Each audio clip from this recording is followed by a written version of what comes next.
আপনি কি boring feel করছেন? তাহলে এই 3টা ওয়েবসাইট আপনি ভিজিট করুন, আপনাকে কখনোই এই ওয়েবসাইটগুলো বোরিং হতে দিবে না।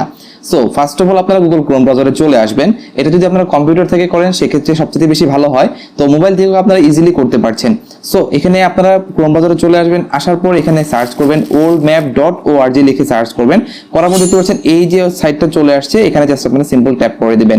দেওয়ার পর এই ওয়েবসাইটের ভিতরে আপনারা চলে যাবেন। সো ওয়েবসাইটের ভিতরে আসার পর দেখতে পাচ্ছেন এখানে দুইটা অপশন রয়েছে, এক্সপ্লোর এবং ডিসকভার হিস্ট্রি লেখা রয়েছে। সো আমরা এখান থেকে এক্সপ্লোরও যেতে পারেন, আপনি ডিসকভার হিস্ট্রিতে যেতে পারেন। সো আমি ডিসকভার হিস্ট্রিতে চলে যাচ্ছি। যাওয়ার পর দেখতে পাচ্ছেন এটা হচ্ছে ওল্ড ম্যাপ।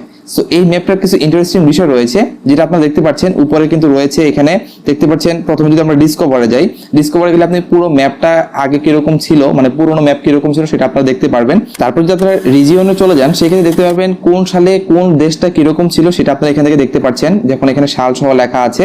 তারপর রুলার অপশন রয়েছে, এখানে যদি আপনারা চলে যান তাহলে দেখতে পারবেন কোন দেশটা কিভাবে বন্টন করা হয়েছিল, তখন সেখানকার কে প্রধান ছিল সেটা কিন্তু আপনারা এখান থেকে ইজিলি দেখতে পাচ্ছেন। দেখুন এখানে কিন্তু ছবি সহকারে চলে আসছে।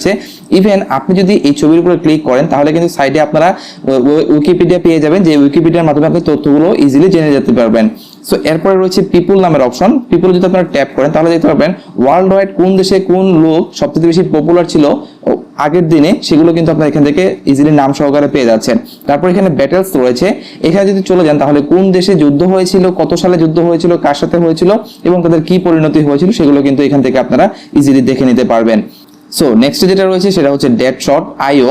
সো এই ওয়েবসাইটে যদি আপনারা চলে যান তাহলে কিন্তু আপনারা ইজিলি গেমস খেলতে পারবেন অনলাইনে। কোনো প্রকারের লগইন লাগবে না, পারচেজ করতে হবে না, ডাউনলোড করতে হবে না, কোনো কিছুই করতে হবে না। জাস্ট আপনি আপনার কাজের ফাঁকে, অফিসে থাকুন আর যেখানেই থাকুন, কাজের ফাঁকে কিন্তু ইজিলি চাইলে আপনারা খেলে নিতে পারবেন এই গেমসটা। সো আমি আপনাদেরকে গেমসটা খেলে দেখাচ্ছি। সো দেখতে পাচ্ছেন এই হচ্ছে গেমের অপশনটা, এই হচ্ছে ইন্টারফেস। সো এখানে দেখতে পাচ্ছেন প্লেয়ার চলে আসছে, আপনি এই প্লেয়ার দিয়ে কিন্তু প্লে করতে পারেন। আমি যদি প্লে বাটনে ট্যাপ করি তাহলে দেখতে পারেন ম্যাচ মেকিং চলতেছে। আপনি এখান থেকে জাস্ট ম্যাচ মেকিং ফাউন্ড হয়ে গেলে আপনি ইজিলি ম্যাচগুলো খেলতে পারবেন। সেখান থেকে আপনারা গুলি চেঞ্জ করতে পারবেন, মানে আপনি বিভিন্ন রকমের রাইফেলস নিতে পারবেন। সো দেখতে পাচ্ছেন এখানে কিন্তু রাইফেলস গুলো চলে আসছে, আপনি যে কোনো রাইফেল সিলেকশন করুন। আমি এখান থেকে রাইফেল সিলেকশন করি, এখন দেখতে পাচ্ছেন এখান থেকে কিন্তু প্লে করা যাচ্ছে।